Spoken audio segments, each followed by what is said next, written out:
Good afternoon once again, ladies and gentlemen. Welcome to the 13th round of TNR Season 1. This is the Singapore Grand Prix, and this is actually the best lap I record in qualifying. Spoilers, I'm going to put 2 qualifying laps in this video. Not normal for me to do that, but I feel the qualifying session was much more important in this race than in other races, due to how difficult it is to make a pass around here, especially with the setup I was running. So, to surmise, basically, there were several strategies employed by different drivers. I was hoping to get as far up the grid as possible on the super softs, rather than the ultra softs, which were just a bit too temperamental, let's say, towards the end of the stint. And I was hoping to be top 5 on the grid, top 4 preferably, with the harder compound available in qualifying. You can see that this lap is going pretty well, although I'm being quite cautious, as I know I only have one set of these to get this lap in. And of course, with strict corner cutting, you usually play it a bit safer than you would when you push hard without strict rules. So unfortunately, it wasn't my best run, by quite a margin actually, on these tyres, some 4/10 or 5/10 off my best. But as we close the lap, it's been pretty clean, and let's just hope it's going to be good enough for later in the race to put us in good stead on these tyres. That's important there. Stingray retiring, and he's not set a lap yet. That's my championship rubble, just 6 points behind after Italy, and he will not be qualifying anywhere near where he needs to be. You saw there 2% tyre wear on those tyres post-quali lap. Not bad. Of course, I came out at the end. I was currently P2. I was kind of happy with where I was sitting at the moment. I was just out here for insurance. Perhaps some other guys would pop on some ultras late in the session and improve. I noticed that Wimpinator, for example, had not set a very good lap at that time, and I expected him to vault up the standings, as well as Murph and a couple of other guys. A little mistake there, and that could be costly if this is going to be potentially a pole lap. I knew I need to be pretty much exactly a second up to beat Stylin's time. My PB is a 40.032, so obviously that's possible, but with the strict corner cutting, I always like to play it safe, and I'm unlikely to get my best possible time set in practice in one of these sessions. Particularly through corners like this, I'm a bit more careful. I took a bit too slow a speed through the mid-corner there. Also here, lost the rear a tiny bit on the entrance, but it set me up nicely with the exit, so potentially not too bad.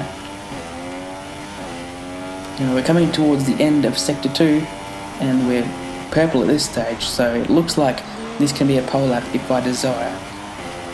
There's a car on the map here, hopefully it won't slow me down. It's Eklaw, retired from the session, and he's well out of the way. No problems whatsoever. Pieces of debris everywhere. Someone must have done a Nelson Piquet Jr. OP Magic well out of the way, thanks for that. Coming in towards the line, it looks like we're going to be up enough. Don't forget the last corner's going to be worth a lot on softer compound tyres, but I decide at this point P2, even if it becomes P3 or P4, is fantastic on the super softs, providing I can stay with the race leader. At the end of the session, Wimpinator does jump us, and I cross the line. I'm not sure what this meeting of manners was about, but a bit of a glitchy end of the session. We end up 3rd, so that's quite good. OP Magic joins us on the second row of the grid, also on super softs. That's a key. The two of us looking to make the same strategy work. Can't let him by, and hopefully can't let either of these guys in front get away. Lights are out, and it's a pretty even start between all of the top 4. Stylin covers the inside, so I stick to the outside, hope to go around the outside of Wimp. Careful not to turn into him there and gain damage. He went a bit wide, but thankfully OP or Waffles do not get through. Now it's lap 3, the first opportunity with DRS. Could not get past Wimp earlier than that. He's on ultras, but look at the gap that Stylin has forged ahead. He's a bit quicker than Wimp, obviously. And finally down the inside we go into Raffles Boulevard, but Wimp holds it around the outside. I was a bit tentative under brakes, and in hindsight, that may have cost me the race, as well as the fact I didn't choose ultras. Ultras in qualifying and to start the race could have been key. Also key is that I mucked up that last corner at the end of lap 3, put me too far behind for the next couple of DRS zones, took me to lap 5 to catch back up to Wimp. Had OP all over me that period, and thankfully he did not get by. Look how much quicker we are through here than Wimp. Not necessarily because of his pace and our relative pace, but lap 5, Ultrasoft is starting to go off for sure. And Stylen must have managed it a bit better because his gap is growing. Of course, he was a little bit quicker than Wimp in qualifying, so you'd expect him to pull away a little bit. But Wimp is really sort of the plug in the drain and is holding us up. But we don't want to make any errors and lose any parts of our wing here, because we have an advantage over Stingray, and that's the important part in this championship. Not necessarily going for wins, but going for beating Stingray every time, or at least not losing too many points to him. We've got worries down the inside. It's OP in the McLaren. He got very close. He used DRS as well. We had it, but he got a very good exit from the last corner, which seems to be my struggle point on this track.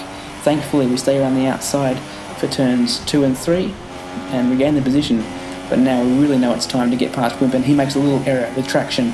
Could that be enough? We need to get right behind him in the slipstream. We're using Rich, not making the mistake of backing out of Rich this time. A little bit deeper under brakes than the last time, and we're through into P2. OP may be trying to follow us through. He can't quite make it happen though. And it's 8.2 to Stylen. He's made a massive lead. In the next couple of laps, it does drop down as his tyres are well off. He enters the pits at the end of lap 10. We pit at the end of lap 14 to go to the end on softs. There's traffic as we're exiting the pits. Who is it? Is it Stingray? Good grief, he's on super softs. This will be interesting. He's around the outside. That's my championship rival. And it's very important that we beat him in this race, so we're going to try and stay with him. He's actually got us at this point, but we have DRS. Raffles Boulevard, we're going to have the DRS open. We'll flick it into Rich. We have to get past this Mercedes driver. We have our nose down the inside. Later on the brakes, but he has a lot of grip.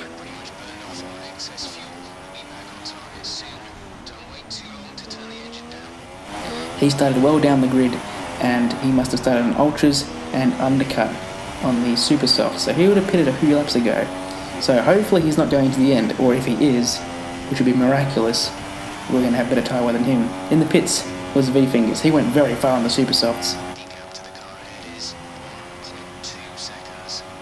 OP also in the pits. That super soft run by V-Fingers indicated to me that Stingray could make it to the end.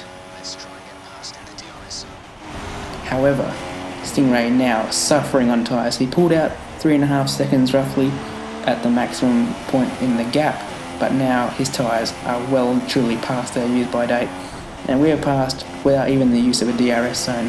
And in fact, we have the DRS in order to get away before he manages to make a move back on us, and we had to get through because OP Magic was charging. Look on the leaderboard right now. Stingray 3rd, OP 3rd. He's on ultra softs and he pitted recently, so the 2-stop working for OP Magic. It's now the last lap. He's not quite within DRS, but we have to manage it because he is so much faster. Thanks, Jeff, we know. If you look in the mirror, you can see the nose of the McLaren was down the inside. He almost went for a move there, thought better of it. Probably clever. He wasn't quite close enough in that DRS zone. With one more lap, he would undoubtedly have passed me. Look in the mirror once again. He's down the inside, and I think he spun himself out there. That's unfortunate for him. Bit of a dive bomb, and he apologised after the race, as you'll see in a second. Stylen wins the race. We were catching him, but that first stint with Wimp really meant he got away. Oh, this is interesting for P7 at the end. Very close between Murph and HSV. The latter taking that position. Lots of penalties all around. Stylen, of course, without one, so congratulations to him. And we pick up 8 points in the championship fight against Stingray. So, see you guys next time in Malaysia.